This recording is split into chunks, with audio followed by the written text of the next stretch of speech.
입장어록 77번째 시간입니다. 34. 삶과 죽음을 넘어선 사람. 이 삶과 죽음을 넘어섰다.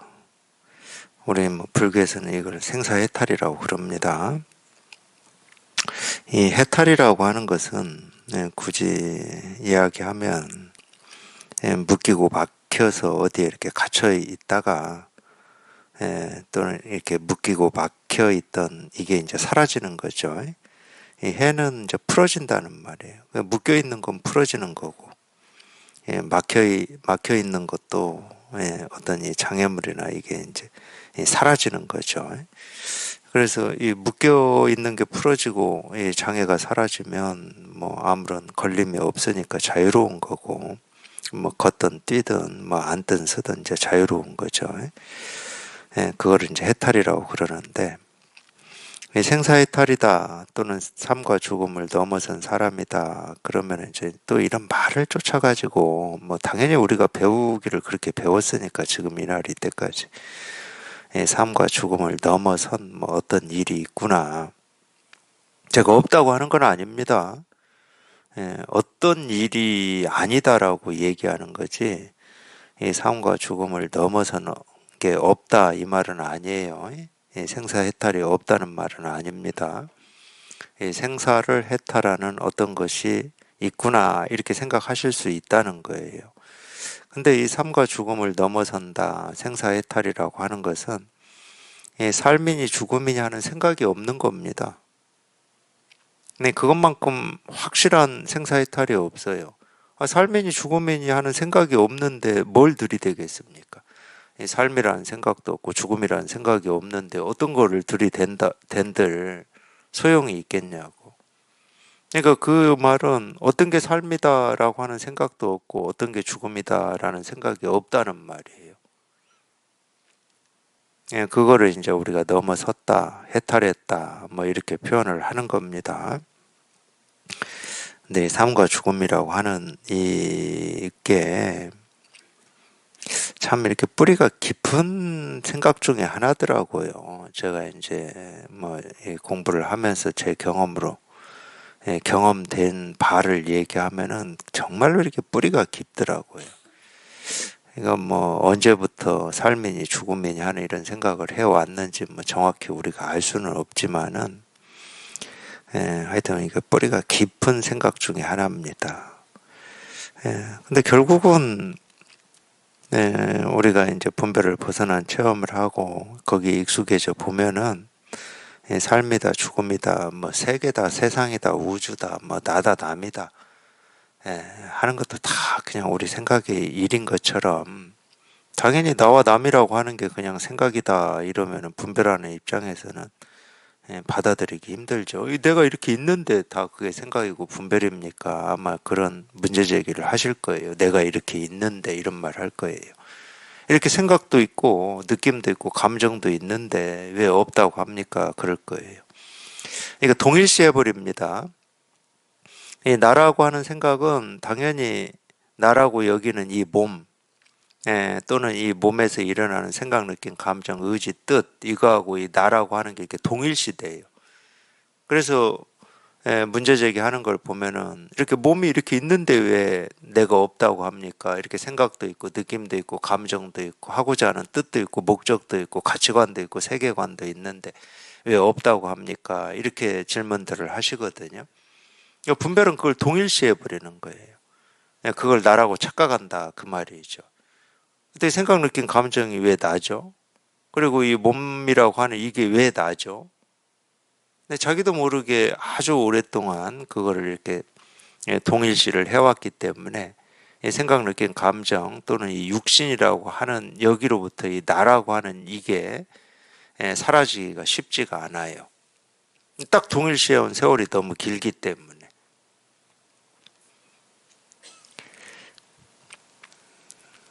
삶, 죽음도 마찬가지입니다. 물론 이 삶이라고 하고 죽음이라고 하는 거는 뭐 100% 모습을 분별해서 얘기를 하는 겁니다. 우리가 뭘 삶이라고 하느냐, 굳이 얘기하면 이 목숨이 붙어 있는 걸 삶이라고 그래요. 목숨이 붙어 있다고 하는 것도 뭐 숨도 쉬고, 뭐 밥도 먹고, 뭐 손발을 이렇게 꼼지락거릴 수도 있고, 뭐 이런 걸 삶이라고 하고, 육신은 있는데, 숨도 안 쉬고, 말도 못하고, 먹지도 못하고, 느낌도 없고, 이걸 죽음이라고 그럽니다. 바로 죽었을 때는 육신이 똑같을 거 아니에요. 직전까지 이렇게 숨을 쉬고 있을 때하고, 뭐 이제 죽었을 때하고는 육신은 똑같은 육신일 거 아니에요. 그러니까 몸은 똑같이 있어요. 근데 숨을 안 쉬어. 그걸 죽음이라고 합니다. 그러니까 100% 모습을 분별해서 삶이니 죽음이니 하는 겁니다. 당연히 우리가 분별해서 하는 말이에요. 그렇기 때문에 이 모습을 분별해서 하는 그 분별심이 사라져 버리면 당연히 삶이니 죽음이니 하는 생각이 없죠. 그걸 이제 생사해탈이라고 그럽니다. 생사해탈하는 어떤 뭐 신통한 경지가 따로 있는 게 아니에요. 물론 그걸 경지라고 하면 경지입니다. 왜 경지냐?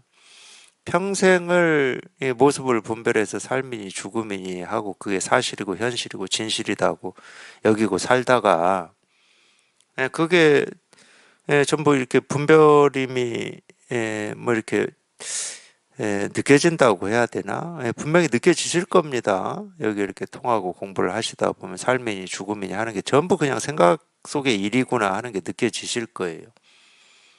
그게 이제 느껴지고 삶이라는 생각, 죽음이라는 생각이 이렇게 사라져 버리니까 뭐 경지다 그러면은 경지죠. 예. 공부를 통해서 그런 분별이 뚝 부러지는 체험이 없으면 도달할 수 없는 경지이기 때문에 아무나 도달할 수 있는 경지가 아니다. 뭐 이렇게 얘기할 수도 있어요. 뭐 대단한 일이어서가 아니고 대단한 일은 아닙니다. 우리 분별심에서 벗어난 본래 마음, 한 물건도 없고 삶도 없고 죽음도 없고 이 생사해탈이라고 하는 이게 누구나 다 갖추고 있는 거거든. 따로 애쓰고 노력해서 또는 갈고 닦아서 도달하는 경지이기 때문에 경지라는 표현을 쓰는 게 아닙니다. 적어도 평생 자기 분별을 사실이다, 현실이다 하고 이렇게 착각하고 살았던 그 착각이 부서지고 더 이상 그 착각에 속지 않는 거를 우리가 생사해탈이라고 할 뿐이죠. 그러니까 결국은 알고 보면 반야신경에서 딱 나와 있듯이 원리 전도몽상이에요. 꿈 같은 허망한 생각으로부터 멀리 벗어나는 거. 그거밖에 없습니다. 당연히 분별에서 문득 벗어나서 더 이상 이 분별에 시달리지 않으면은 하여튼 뭐 뭐라고 해야 되겠습니까? 뭐라고 할 게 없어요. 뭐라고 할 게 없어. 뭐 삶이니 죽음이니 할 것도 없고 깨달음이니 못 깨달음이니 할 것도 없고 부처니 중생이니 할 것도 없고 본래 마음이니 뭐 경계니 할 것도 없고 뭐 이런 생각이 뭐 일어나니 뭐 머무니 할 것도 없어요. 물론 우리가 어떤 생각에 끄달리지 않고 뭐 하여튼 익숙해져서 생각에 끄달리지 않고 이렇게 살아간다. 이제 그게 이제 깨달음의 삶인데 물론 지금 당장 이렇게 살 때는 뭐 생각에 끄달리지 않고 살아간다 이런 생각이 없어요. 내가 생각을 하는지 하지 않는지 뭐 이런 생각도 없어. 근데 이제 돌이켜 보면 생각을 안 하고 산 건 아니지. 당연히 생각을 하고 살죠. 제가 뭐 여러 차례 얘기했을 거예요. 서울법회 제가 광주에서부터 오려면은 뭐 몇 시 기차를 타야 되고 또 단톡에 올리잖아요. 뭐 12시에 뭐 어디 식당에서 만나서 밥을 먹어야 되고 생각을 해야 됩니다. 저도. 그러면 12시에까지 식당에 가야 되겠구나. 뭐 2시 반부터 법회 시작하니까. 생각하죠. 돌이켜 보면 생각을 늘 하고 살아왔어요. 근데 그 생각이 전혀 뭐 생각이냐 아니냐, 생각이 일어났냐 안 일어났냐, 이런 심판의 대상이 아니었던 거예요. 생각을 안 하고 산 건 아닙니다. 어떻게 생각을 안 하고 살겠어요, 살아있는 사람이. 그 얘기는 무슨 얘기하고 똑같냐면 손발을 안 움직이고 살았다고 하는 말하고 똑같아요. 우리가 왜 손발을 안 움직이고 살아야 됩니까? 깨달았다고. 손발을 이렇게 움직이고 살아요. 배도 고프고 뭐 목이 마르기도 해서 물도 먹고 이렇게 움직이면서 삽니다. 근데 이 손발을 움직이고 사는 거에 대해서 이게 걸림이 없기 때문에 이게 맞냐 틀리냐 이렇게 움직이는 게 맞냐 저렇게 움직여야 되냐 이런 번뇌가 없기 때문에 정작 움직이고 살 때는 내가 움직이는지 안 움직이는지 그런 생각이 없어요. 그냥 바람이 불으면 나뭇잎이 저절로 흔들리듯이 인연에 응해서 그 손발을 움직이고 살고 있을 뿐이지. 말을 하면 이렇게 돼요. 그냥 말을 하면 움직이고 살았다 이렇게 돼. 근데 정작 그 당시에는 뭐 움직이는지 안 움직이는지 이렇게 움직이는 게 맞는지 저렇게 움직이는 게 틀리는지 이런 생각이 없어요. 그거하고 똑같죠. 배고픈데 밥을 먹는 게 옳은지 안 먹는 게 옳은지 이런 생각하시는 분 있습니까? 그런 생각을 할 필요가 없잖아요. 당연히 배고프면 밥 먹는 거지. 근데 배고프니까 내가 밥 먹는다 이런 생각 가지고 모르겠어. 내가 배고프니까 밥을 먹어야 돼 이런 생각이 들 때도 있겠지. 그 의식이 될 때도 있겠지. 근데 뭐 의식이 된다고 해서 문제될 게 아무것도 없거든. 뭐 너무 당연한 거여서. 배고프면 밥 먹는 거지. 목마르면 물 마시는 거고. 그냥 그런 느낌이나 일어나는 그런 느낌이나 생각에 걸림이 없으니까 옳으니 그러니 판단할 이유가 없으니까 그러니까 뭐 생각을 하고 사는지 안 하고 사는지 뭐 이걸 모르는 거지. 의식이 안 돼요. 근데 뭐 이 얘기를 해야 된다. 뭐 이렇게 묻는다. 그러면 생각을 하고 사는 겁니까? 이렇게 묻는다. 그럼 돌이켜 보면 생각을 하고 살았어요. 보면은. 근데 뭐 생각을 하고 산다고 문제되는 게 아무것도 없는데. 우리가 이제 시비를 거는 거는 자기가 경험하고 싶지 않은 생각이나 느낀 감정에 시비를 거는 거거든. 자기 스스로 불편하다고 여기는 뭐 미움이나 분노나 화나 신경질이나 이런 거에 우리가 시비를 거는 거거든. 근데 이건 분명히 좀 뭐 제가 지금까지 이렇게 공부하면서 경험한 거를 말씀드리자 그러면은 자기가 이걸 체험해서 여기에 익숙해지면 익숙해질수록 뭐 미움, 분노, 화, 원망 이런 감정이 없어요.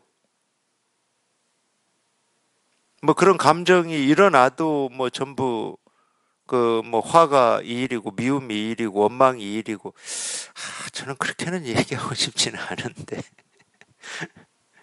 아니 그런 감정이 거의 경험하기 힘든데 일어난다라고 하는 것은 언젠가는 그렇게 묻더라고요.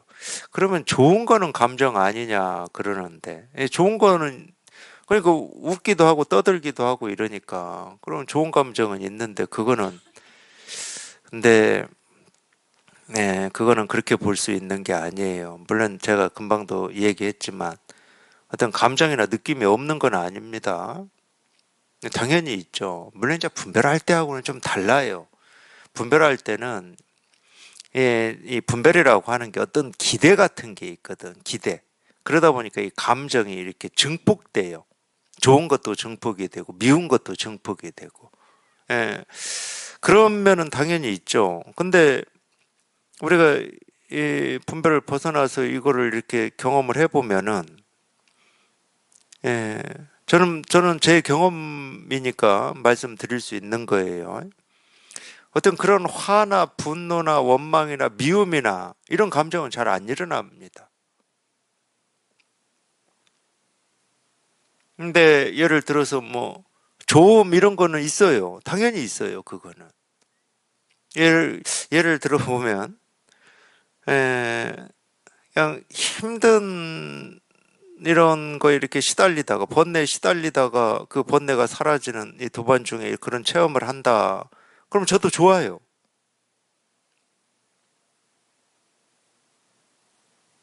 뭐 물론 이제 우리가 세속에 살 때처럼 막 만세를 부르고 뭐 이 정도 좋으면 아니고.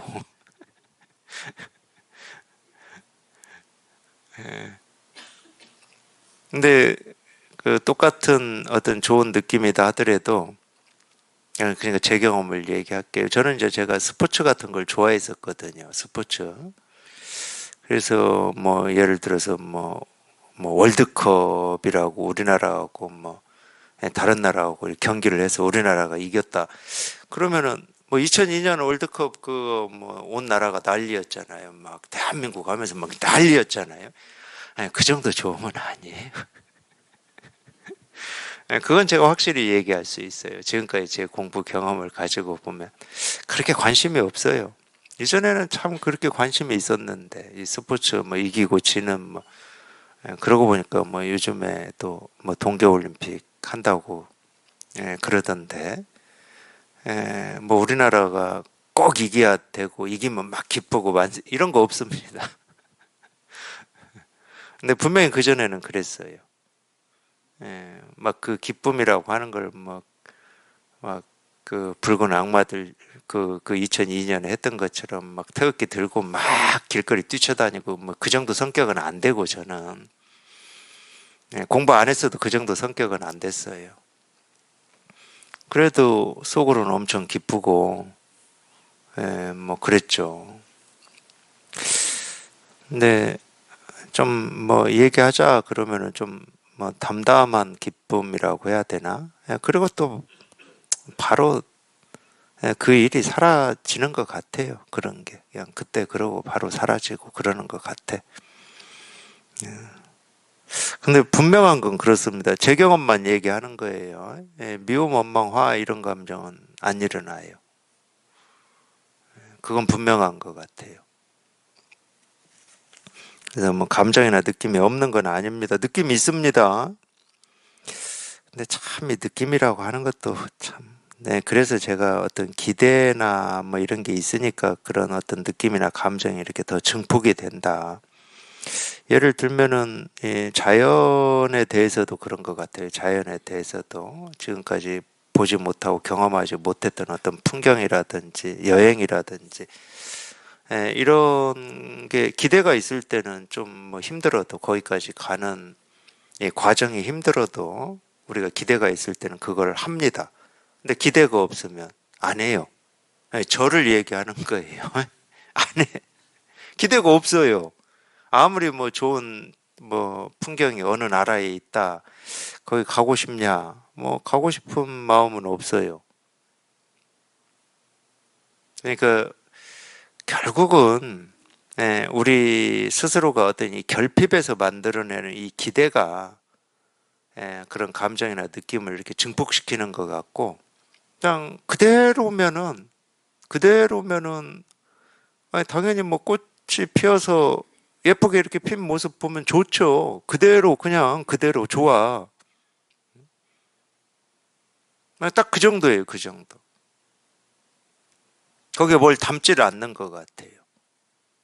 그건 느낄 수가 있어요. 얼마나 우리가 살면서 이것저것에 자기 스스로 어떤 기대나 그걸 다 상이라고 그럽니다. 상.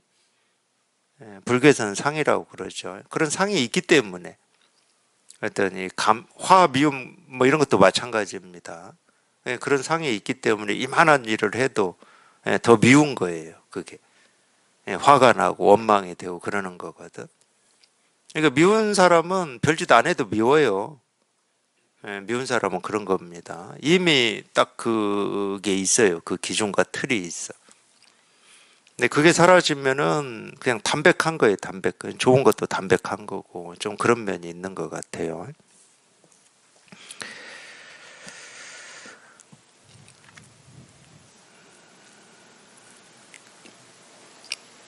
그리고 또 뭐 얘기한 김에 쓸데없는 얘기지만 이렇게 주변에서 이제 아는 사람들이 여기서 죽음 얘기가 나왔으니까 이제 죽었다 그러면은 당연히 거기에 나의 죽음이라고 하는 이런 감정이나 이런 게 끼어듭니다. 그러니까 좀 더 안타까운 것 같고 슬픈 것 같고 이러는 건데 그런 감정도 분명히 달라질 겁니다. 우리가 분별에서 벗어나서 이거를 체험해서 익숙해져 보면 그것도 달라질 거예요, 아마. 내 감정이라든지 어떤 이 내 삶의 내 죽음을 맞이해야 돼 이런 게 빠지기 때문에 그 전보다 훨씬 담담하게 느껴질 거예요. 많은 사람들이 이 세상을 떠났다 하더라도 뭐 그게 좋은 거냐 나쁜 거냐 그 얘기하는 건 아닙니다. 뭐 좋은 건지 나쁜 건지 그 얘기는 아니에요.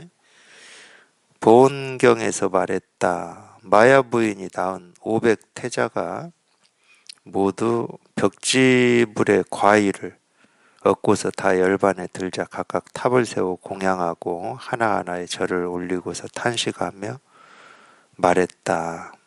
하나의 아들을 낳아서 이 없는 깨달음을 얻도록 하여 내 마음의 힘을 덜도록 하는 것이 더 낫다.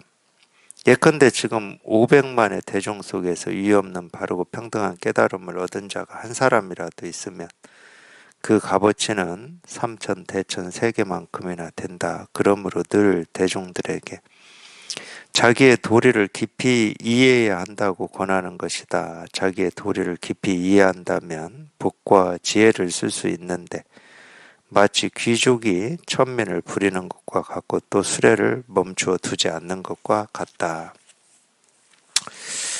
그만 있겠습니다.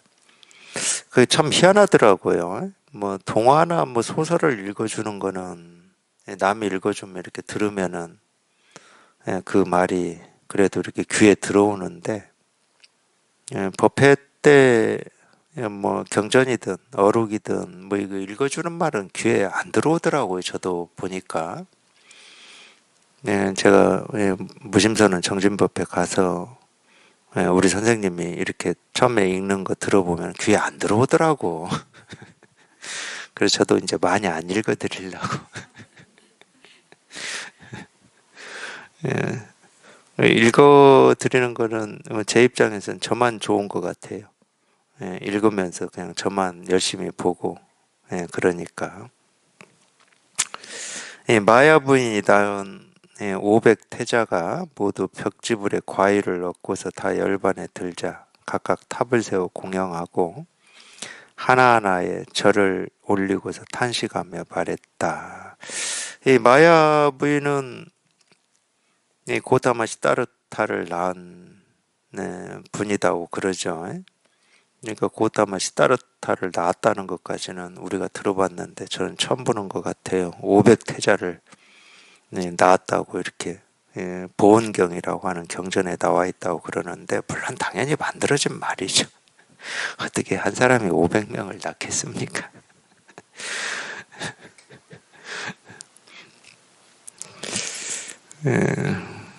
근데 이렇게 만든 어떤 이유는 있죠, 당연히. 500명의 왕자를 낳아가지고, 그 왕자 500명이 다 이 벽지불의 과일을 얻는다. 이건 뭐 쉽지 않은 겁니다. 사실은 불가능한 일인데, 그만큼 불가능하고 사람의 힘으로 할 수 없는 일인데도 불구하고 그리고 이제 이 500의 이 벽지불이 다 열반에 들어서 500개의 탑을 세워서 공양하고 하나하나의 절을 올린다 뭐 이런 말들은 그러니까 딱 하나 얘기하고 싶어서 그러는 거예요. 그냥 아들 하나 잘 낳아가지고 이 아들 하나가 이의 없는 바르고 평등한 깨달음을 얻는 거에 비하면은 이 500명 낳아서 이게 다 벽지불의 과일을 얻었다 하더라도 또는 죽어서도 이렇게 사람들로부터 존경과 공양을 받는다 하더라도 비교도 안 된다. 뭐 이 얘기 하나 하려고 지금 이런 말을 지금 만들어냈어요. 그러니까 이거는 그러니까 뭐 500명의 왕자를 낳았냐 안 낳았냐는 아무 중요한 게 아니고 사실은 뭐 이런 거하고 똑같죠. 우리 이 공부하고 있는 이 한 사람 한 사람한테 지금 들려주는 얘기고 자기 얘기인 겁니다. 자기한테 자기 마음에서 일어나는 어떤 번뇌가 한두 가지겠습니까? 뭐 헤아릴 수 없이 많겠죠. 뭐 그중에 이제 자기를 심하게 괴롭히는 500가지 번뇌가 있다고 쳐요. 그거 자기가 낳은 거니까. 자기가 낳았지 뭐 다른 사람이 와서 대신 낳아주진 않았어요. 물론 저 사람 때문에 생겼다고 변명은 해요. 누명을 덮어 씌우기도 하고 그러는데 분명히 뭐 자기가 다 낳은 겁니다. 그런 자기가 경험하고 있는 자기를 괴롭히는 어떤 생각이나 느낀 감정이 번뇌 갈등을 뭐 수행을 통해서든 갈고 닦아서든 뭐 이런저런 방식으로든 잘 다스려 가지고 조용하게 만들고 아름답게 만들었다고 쳐. 그리고 그렇게 했더니 다른 사람들로부터 존경도 받고 공부 잘한다는 인정도 받고 참 대단하다. 또는 뭐 더한 사람은 그런 공과를 이뤘다고 해서 저를 제자로 받아 주십시오 하고 저를 올리고 가르침을 받고자 뭐 이런 마음을 낼 수도 있고 그랬다고 쳐. 그래 아무리 그래 봐야 그냥 이거 하나 깨닫는 거하고는 비교할 수조차도 없다. 뭐 이 말이에요. 결국 알고 보면. 그러니까 고지고대로 읽으시면 안 돼요. 모든 이 경전이나 이 선어록은 굳이 얘기하면 다 하나 깨달으라고 이렇게 이야기를 해놓은 겁니다. 남 얘기 없어요 거기에. 남 얘기할 것 같으면 뭐할로 이렇게 기록해서 남겨놓겠습니까? 이 공부에 이렇게 뜻이 있고 목이 마르고 공부하고자 하는 이 한 사람 한 사람을 위해서 시설 설치를 해놓은 거거든. 근데 처음부터 그렇게 잘 안 다가오죠. 경전이나 이 선사들의 가르침이 처음부터 자기 이야기로 안 다가와요. 자기 말로 잘 안 다가와. 그러니까 해석을 하려고 하는 거거든. 이게 무슨 말이지, 어떤 가르침이지 하고 해석을 하려고 하는 거거든.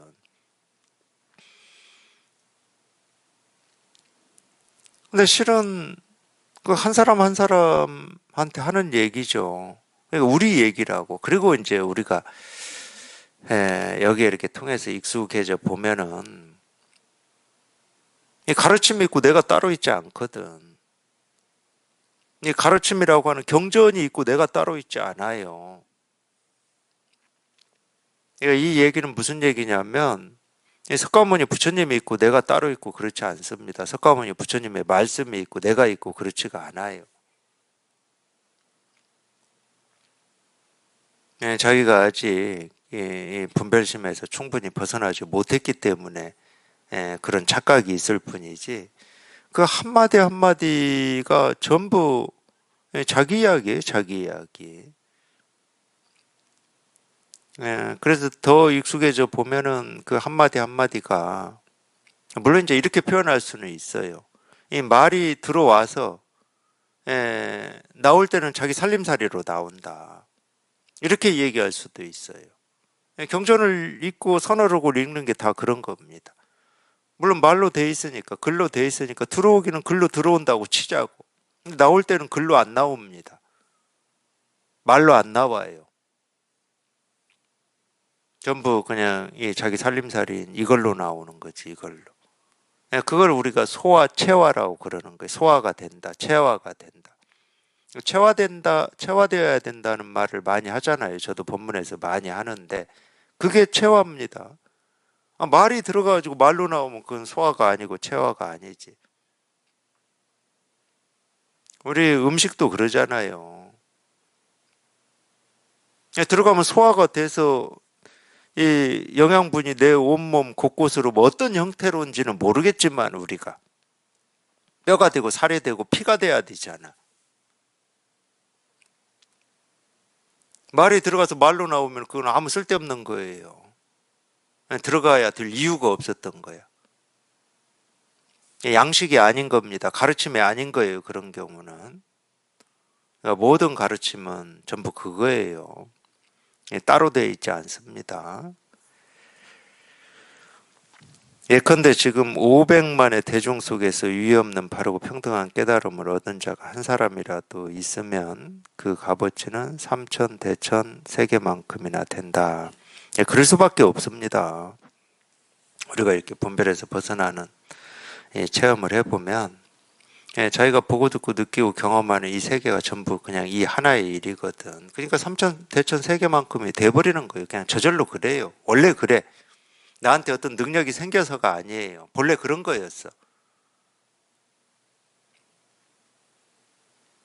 근데 본래 그런 건데 따로 세울 수 없는 나를 세우고 따로 세울 수 없는 남을 세우고 따로 세울 수 없는 세계를 세우고 따로 세울 수 없는 오름을 세우고 따로 세울 수 없는 그름을 세워서 그 착각 속에서 살고 있었을 뿐이지.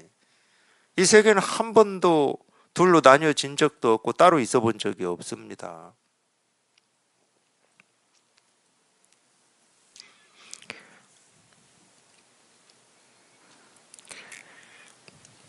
이게 이 500만의 대중도 마찬가지예요.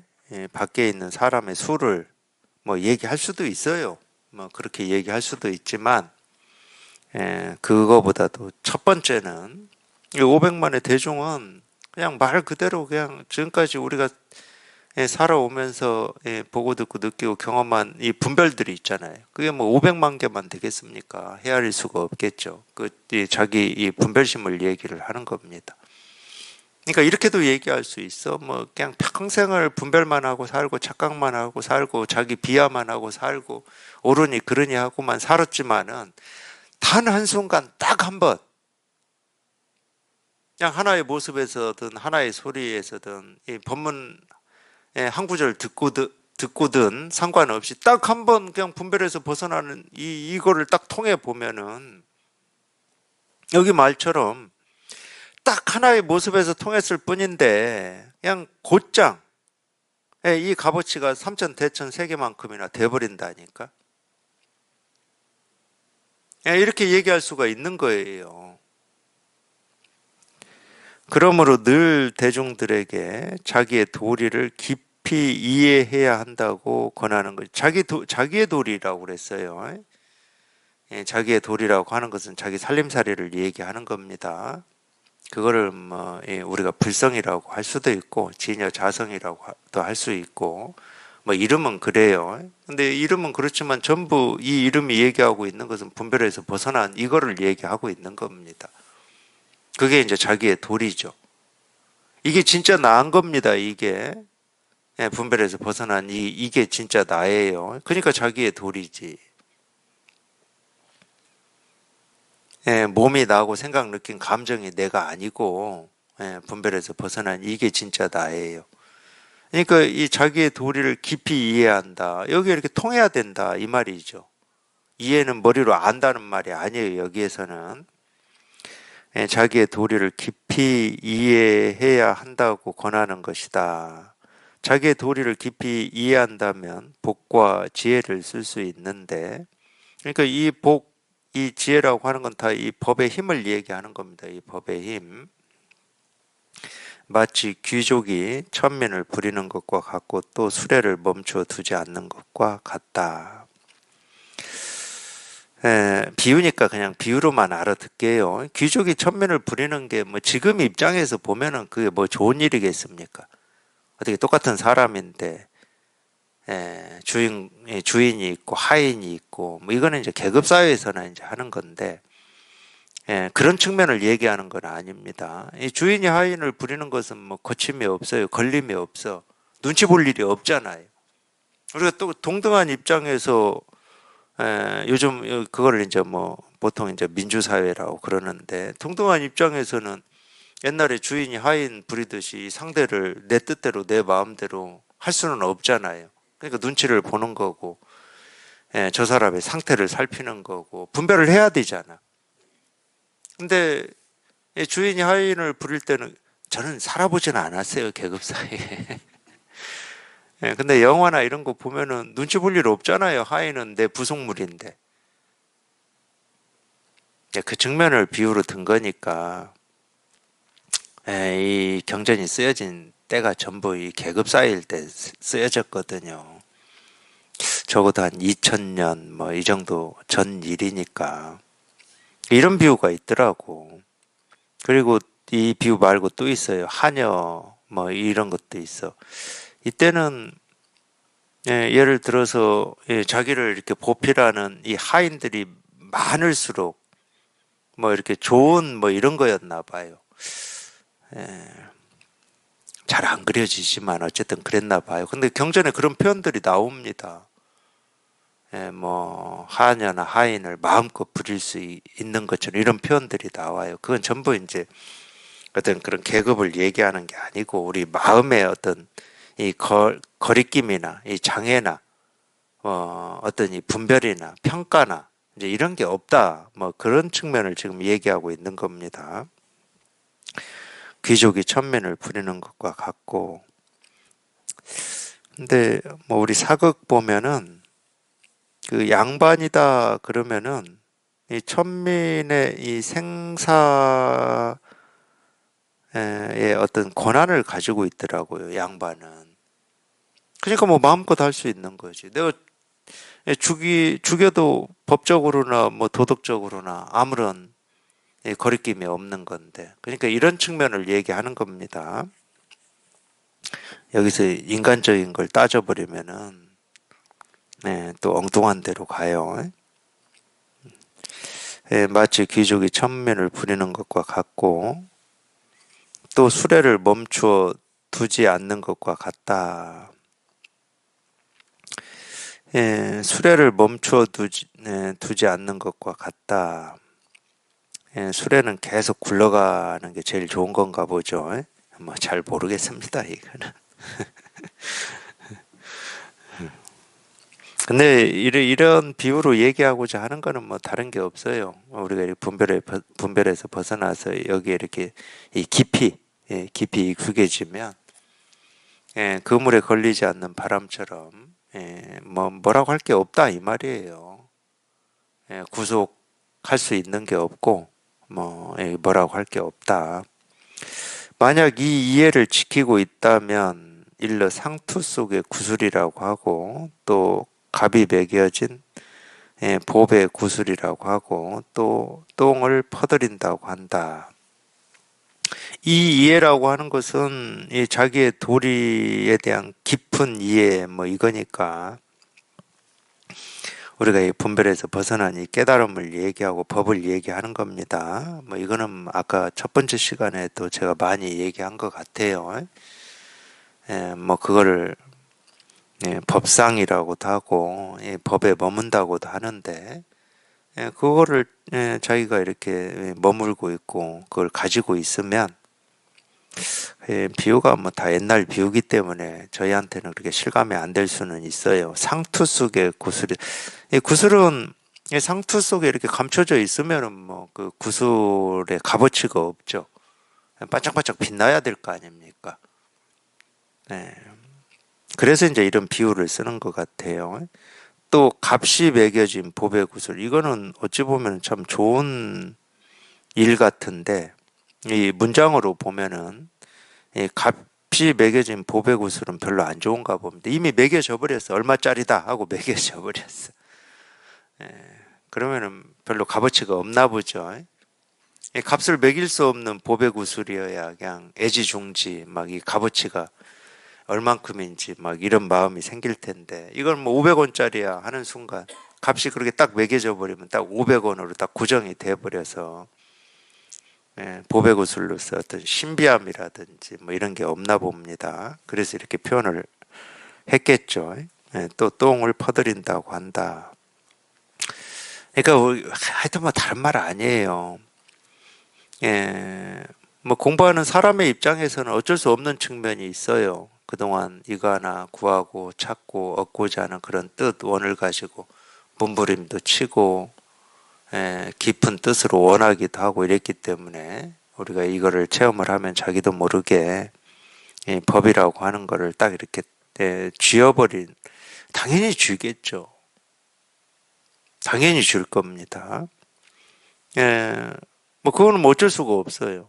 그렇기 때문에 이제 꾸준히 이렇게 공부를 해보라고 그러는 건데 꾸준히 공부를 하시다 보면 어느 순간에 자기는 쥔지도 몰랐는데 쥐고 있었음을 딱 발견할 때가 오거든. 근데 이걸 쥐고 있으면 이 법이라고 하는 게 있기 때문에 이게 불편해지는 겁니다. 그래서 이제 보통 그런 때는 표현도 그렇게 표현이 나와요. 이 법에는 뭐 아무 일이 없고 뭐라고 할 게 없는데 뭐 세간에는 뭐 이런저런 일 이런 표현들이 나와 보면은 자기 스스로 그렇게 느끼니까 그냥 이 법문 듣고 법문 들으면서 뭐 이게 조금 실감이 되고 확인이 될 때는 그냥 아무 일이 없고 번뇌도 없고 갈등도 없고 편해. 근데 돌아가서 세상을 이렇게 뭐 지내 보면은 이런 일 저런 일에 시달리거든. 불편함이 있어, 불편함이. 근데 이런 불편함이 있을 때는 우리는 불편함 쪽에 있고 싶지를 않아요. 편함 쪽에 있고 싶어. 그러니까 이 세간을 조금 이렇게 멀리하고 외면하고 도외시하고 부정하려고 해요. 그래서 이 편한 쪽에만 자꾸 이렇게 치우치고 싶어 하는 겁니다. 그래서 대승불교의 가르침이 좋다고 그러는 거예요. 탐진치 삼덕이 해탈 열반이다. 이렇게. 그런 입장에서 이 말 들으면은 안타까워요. 근데 부정은 할 수 없잖아. 경전에 나오는 가르침이기 때문에. 그냥 탐진치 삼덕 그대로가 해탈 열반이다. 또는 이 세속과 이 세간과 출세간은 둘이 아니다. 세간이 출세간이고 출세간이 세간이다. 또 부처와 중생은 둘이 아니다. 부처가 곧 중생이고 중생이 곧 부처다. 이런 말을 들으면 그런 것 같기도 한데 100% 자기 일이 안 돼. 자기 현실이 아니야. 그래서 이런 가르침이 좋다고 그러는 거예요. 몰라 막 머리로 어떻게 그 말을 짜 맞춰가지고 이래서 이런 거야 뭐 이렇게 할 수는 있을지는 모르겠어요. 근데 머리로 짜 맞추면 이래서라고 하는 게 있거든. 이래서 색적시공도 그렇습니다. 왜 색이 공이냐 이거 할 때 꼭 이래서라고 하는 게 있어요. 이래서라고 하는 게 있다 그럼 그건 100% 생각인 겁니다. 100% 생각이에요. 그건 그냥 색적시공은 색적시공인 거지. 거기에 뭐가 있다고 이래서 저래서가 붙을 게 없거든. 티끌 먼지 하나 붙을 게 없습니다.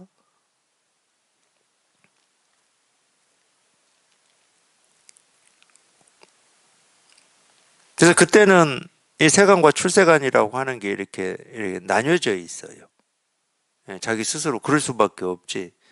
이 법을 붙들고 있는데 법을 붙들고 있으면 이 법의 힘이 세간에 다 못 미쳐요. 그럴 수밖에 없잖아요. 내가 붙들고 있는 이 등불이 이만큼 있다. 그러면 이 등불이 모든 어둠을 어떻게 다 밝힐 수 있겠습니까? 자기 눈 앞만 밝히는 거지. 거기까지밖에 못 미쳐. 그 힘은. 희한하게도 그렇더라고. 근데 자기가 붙들고 있는 이 법이 없으면 이 법의 힘이 우리가 흔히 말하는 이 세간에 이렇게 미치기 시작하는 거예요. 참 희한해요. 그러니까 가지면은 눈앞만 밝은 거고, 가지고 있지 않으면은 그냥 온통이 밝은 거예요. 이렇게 얘기할 수가 있다니까. 근데 눈앞만 밝히기도 이렇게 급급한 입장. 그리고 이 급급한 입장에서는 눈앞만 이렇게 밝히는 것도 만족스럽지, 어느 정도는. 그러니까 딱 그만큼에서 멈춰버리는 거예요, 공부가. 그냥 밝아. 그냥 길을 가는데 아무 문제 없어. 편해. 이러고 멈춰버리는 거예요. 근데 아닐 겁니다. 그렇게 생각하고 그렇게 말씀을 하시지만, 내가 이 등불을 들고 있는 것도 불편한 거고, 실은. 들고 있으려면 불편하잖아. 그리고 이 등불이, 우리 마찬가지 세간에서도, 이거 랜턴을 살 때도 이 등불이 얼만큼 비치는가, 어둠을 얼만큼 밝힐 수 있는가, 이게 내가 이 구매하는 기준이 되잖아. 그러듯이 이 공부도 똑같은 거예요. 지금 내가 비치고 있는 이 정도 밝음 가지고는 불만족스럽거든. 자기를 속이지 않는 이상은. 그냥 등불을 들고 있지 않아도 그냥 온 세상이 밝아서 아무 걸릴 게 없는 게 최고 좋지.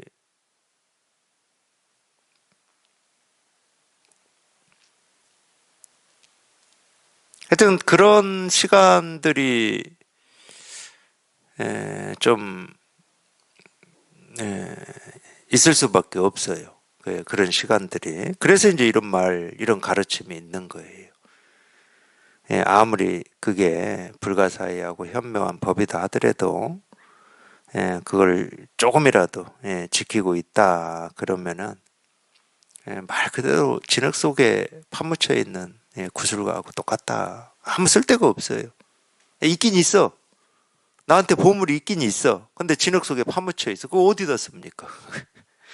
몰라. 뭐 말로만 자랑할 때, 남한테 자랑할 때는 쓸 수 있겠지. 내가 이걸 체험하긴 했어. 이럴 때. 근데 뭐 이 체험에 힘이 나오지도 않는데 뭐 체험 그게 뭐 자랑할 때나 쓰겠지. 자랑할 때나. 체험했다가 중요한 게 아니지. 그 자기가 체험한 그 힘이 저절로 표정에서든 말에서든 행동에서든 그게 그 저절로 하나하나의 모습에서 저절로 나와야 되는 거지. 나도 체험해봤어. 이게 뭐 말 그대로 그거는 진흙 속에 묻혀있는 구슬하고 똑같은 거예요. 어디다 쓸데가 없어요. 만약 이해를 지키고 있지 않으면 마치 왕이 상투 속에 밝은 구슬을 주는 것과 같고 또 가치를 매길 수 없는 큰 보배라고 일컫고 또 똥을 퍼낸다고 한다. 이제 뭐 앞에 한 거하고 반대로만 얘기하면 돼요.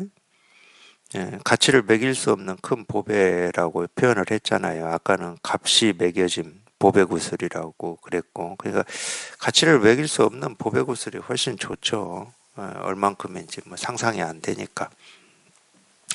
부처는 곧 얽매임 밖의 사람인데 도리어 얽매임 안으로 들어와 이와 같이 부처가 된다면 그야말로 삶과 죽음 저쪽의 사람이고 현묘함이 끊어진 저쪽의 사람이다.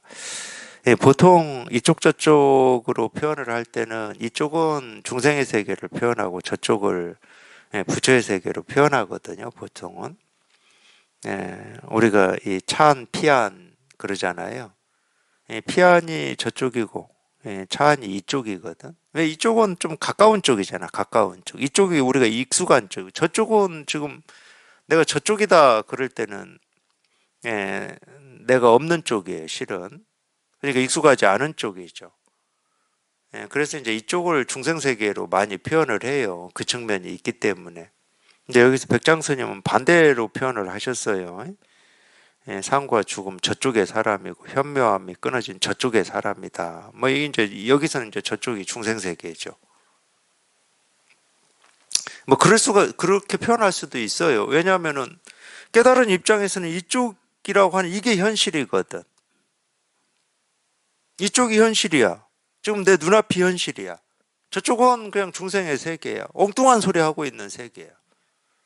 그렇게 이제 깨달은 입장에서는 그렇게 표현할 수가 있죠.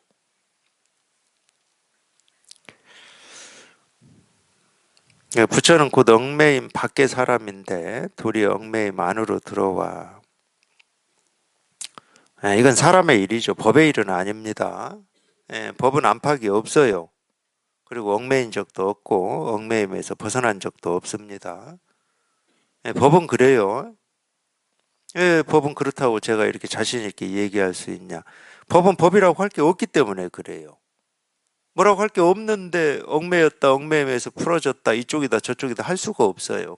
커진다 줄어든다 할 수가 없어요. 우리가 법의 힘이다 뭐다 얘기하는 건 다 이 공부하는 사람한테 하는 얘기입니다. 법한테 하는 얘기가 아니에요. 법한테는 할 얘기가 아무것도 없어요. 그러니까 석가모니 부처님도 법에 대해서는 한마디도 한 적이 없습니다.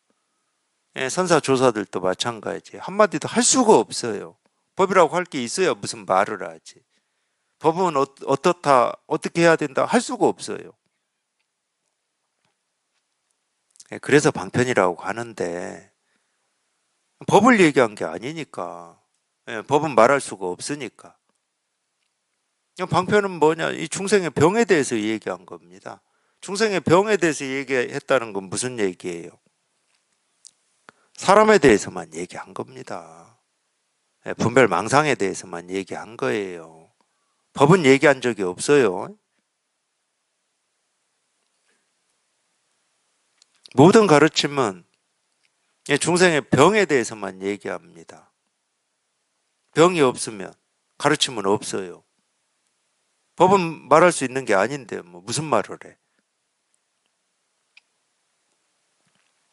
근데 이제 뭐 그렇게 얘기하는 사람들도 있긴 있어요. 뭐 책이나 이런 거 보면은 뭐 깨달음이나 뭐 도에 대해서 뭐 이러니 저러니 얘기하는 사람들도 있는데, 물론 이제 그것도 뭐 읽어보면 이제 대충 뭐 눈이 있는 분들은 방편으로 얘기하는지 이 법이라고 하는 이거를 이렇게 설명하고 있는지, 뭐 눈이 있는 분들은 바로 그거를 알아차릴 수가 있는 거고, 눈이 없으면은 뭐 방편인지 사실인지 뭐 그건 뭐 천지분간이 안 되는 거니까 그건 뭐 어쩔 수가 없어요. 그러니까 똑같은 말을 해도 눈이 이 눈으로 보면은 법을 얘기하는 건지 중생의 병을 얘기하는지가 이렇게 보이거든.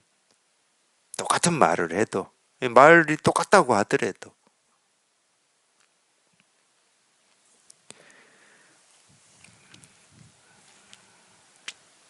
물론 백장 스님의 이런 말씀도 전부 이 중생의 병에 대한 이야기입니다. 당연히 병에 대한 이야기잖아요. 이 법은 안팎이 없고 얽매임과 풀어짐이 없는데 스스로 얽매임만으로 들어왔다는 건 무슨 얘기? 자기 스스로가 이거는 뭐 고통이고 뭐 이거는 갈등이고 저거는 해탈이고 정멸이고 공부는 어떻게 해야 되고 이거는 옳고 그르고, 이게 스스로가 얽매임 안으로 들어온 겁니다. 그러니까 한 생각이 온 우주를 오염시킨다 이 말하고 똑같은 말이에요. 스스로 생각을 일으켜 가지고 온갖 것을 불러들인 거예요. 근데 여기는 뭐라고 할 게 아무것도 없어요. 불러드릴 것도 없고 안 불러드릴 것도 없고 뭐라고 할 게 아무것도 없어. 뭐 이건 뭐라고 할 수 있는 게 아니니까.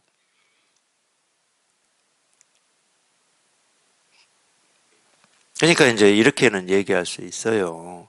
이제 이렇게 분명한 입장에서는 이게 이렇게 분명하다. 그럼 뭐 생각이든 느낌이든 감정이든 뭐 모습이든 소리든 색깔이든 이 세상이든 당연히 뭔가 이렇게 생기고 사라지고 변화할 거잖아요. 우리 생각, 느낌, 감정이나 세상도 생기고 사라지고 변합니다. 낮과 밤이 교차하고 계절이 바뀌고 변화할 거예요. 근데 온갖 것들이 생기고 사라지는데 이게 이렇게 분명한 입장에서는 아무것도 생기고 사라지는 게 없어요. 근데 와서 자꾸 이런저런 생각이 일어나가지고 힘듭니다. 그러면은 어떻게 했어요? 그런 말을 들어. 이렇게. 그러면 혼자 뭐가 생겨난다고 그러고 이 생겨난 이것이 나를 괴롭힌다고 하고 혼자 막 그 생각으로 자기를 막 칭칭 감고 있는 거지. 그게 병이거든. 아무것도 생기고 사라지는 것도 없는데 뭐가 생겨나가지고 힘들고 이걸 어찌해야 될지 모르겠습니다 하고 막 혼자 막 테이프로 입을 막고 자기 혼자 손발을 막 수갑을 채우고 동아줄로 묶고 있는, 그게 병이지.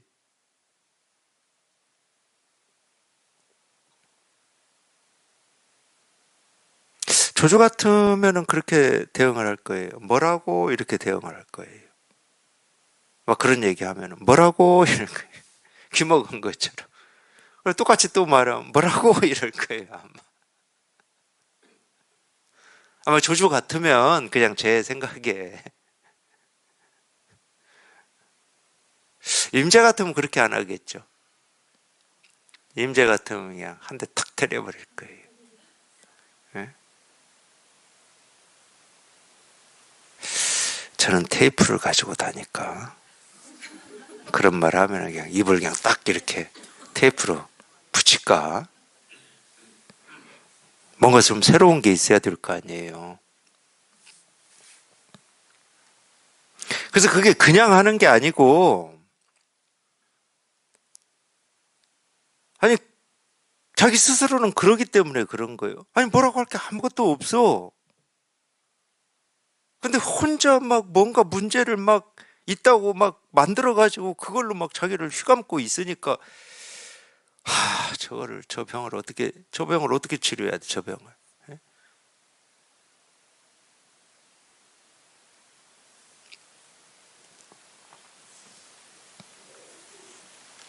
그래서 어떤 때는 그래도 그렇게 말씀이라도 하셔야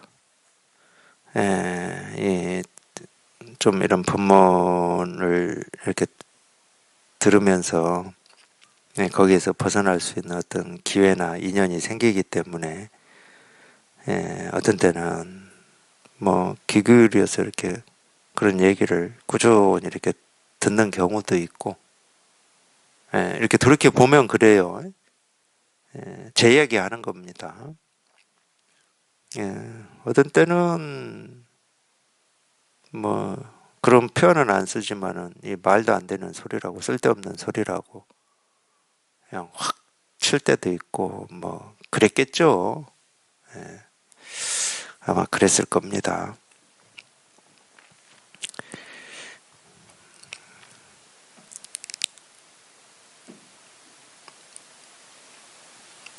도리어 이쪽 언덕으로 와서 이와 같이 부처가 된다면 이것은 사람도 원숭이도 모두 행할 수 없는 것이니 사람은 십지보살을 비유하고 원숭이는 범부를 비유한다.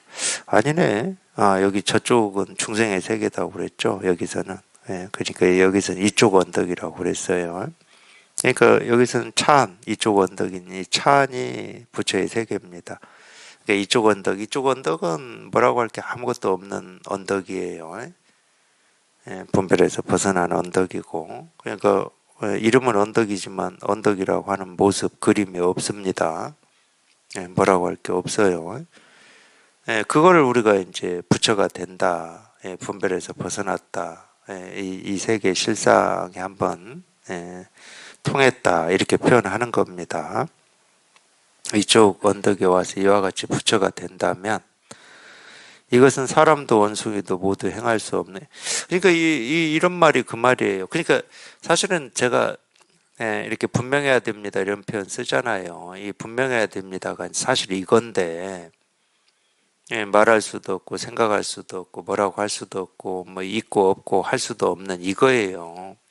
이거는 이제 어쨌든 여기 이걸 체험하고 공부를 이렇게 해 보시면 이렇게 경험을 하실 거예요. 공부를 하면 할수록 우리가 흔히 말하는 이 법이라고 하고 도라고 하고 깨달음이라고 하는 것은 뭐라고 말할 수 있는 어떤 것이 아님이 분명해져요. 그러니까 희한한 게 분명해진다니까. 희한한 게 분명해져. 분명한 어떤 법이 분명해지는 게 아니야. 법이라고 할 게 없음이 분명해져. 그러니까 아예 이 법에 대해서는 어떤 말도 하고자 하는 뜻이 없어요. 그런 생각이 없어. 법이라고 할 게 없는데 무슨 말을 해. 그게 분명해지는 거예요. 법이 어떤 거다. 법은 어떻게 표현하는 거다. 이게 분명해지는 게 아닙니다. 그건 전부 생각이에요. 법이라고 할 게 다 사라지고 사라져서 이렇게 분명해지면 당연히 그냥 이 중생의 병은 병이 보여야 약을 쓸 거 아닙니까? 병이 안 보이는데 약을 쓸 수는 없잖아. 세간에서도. 사라지고 다 사라지면 중생의 병이 보이는 거예요. 왜 보이겠습니까?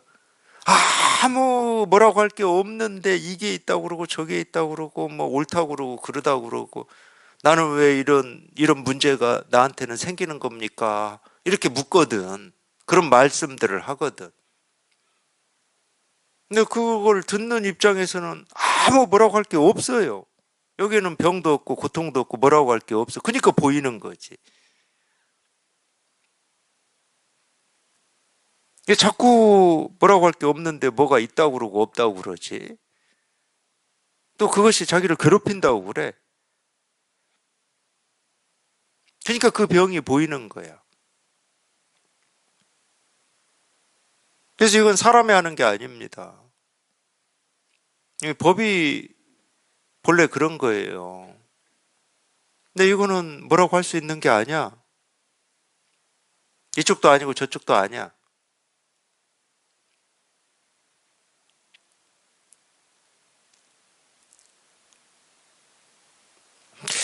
그래도 여기에서는 백장 스님이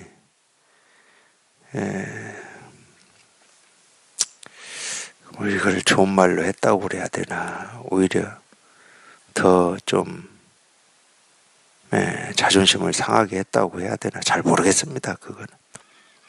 사람도 원숭이도 모두 행할 수 없는 것이니 이래놓고 사람은 십지보살을 비유하고 원숭이는 범부를 비유한대요. 사람을 십지보살로 비유해 줘서 고맙다고 해야 됩니까? 어찌해야 됩니까? 근데 원숭이는 또 범부라는 거예요. 병 주고 약 주고 지금 다 주고 있는 것 같아요.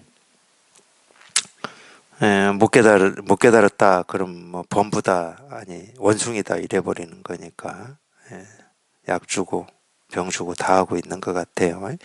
하여튼 상관없어요. 상관없고 그냥 지금 이렇게 보여드리고 가르쳐드리는 여기에 통하는 겁니다. 여기에 이거 하나 통하는 거예요. 뭐 다른 거 없으니까 그냥 여기에 통해서 여기에 익숙해지는 게 전부예요. 사람은 익숙해지는 일이 있습니다. 법에는 익숙해지는 일이 없어요. 근데 사람은 있어요. 평생 분별망상하고 살았기 때문에 어쩔 수 없어요. 그거는 우리가 사람으로 태어났다. 그냥 그 태어난 이유라고 생각하시면 돼. 여기에 통해서 이렇게 익숙해지는 거. 그거밖에 없습니다.